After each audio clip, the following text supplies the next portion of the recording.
Black screen fades into a dimly lit hallway with flickering lights. A whisper echoes, "Get out before it takes you too." I never believed in ghosts, not until I spent a night in Blackwood Manor, the house with a past no one dared to speak of. It was supposed to be a joke, a thrill-seeking dare, but by sunrise I was running for my life. The house stood at the edge of town, abandoned for decades.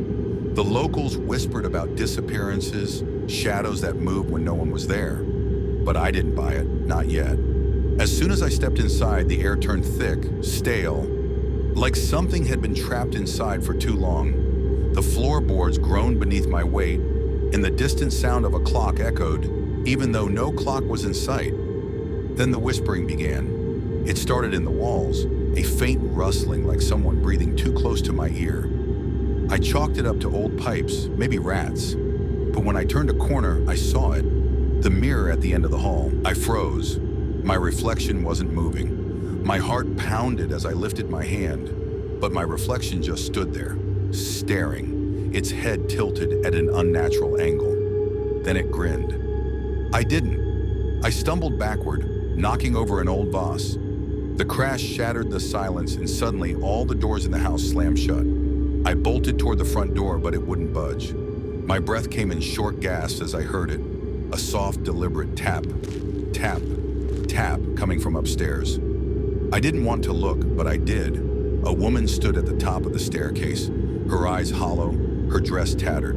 She pointed at me and mouthed something I couldn't understand. Then she moved, glided down the steps, her feet never touching the ground. I ran. Through the hallway, past the unmoving reflection, down into the basement. Bad idea. The moment I hit the last step, the bulb overhead exploded, plunging me into darkness. And then, cold fingers brushed against my neck. A voice, barely above a whisper, rasped, "You shouldn't have come here."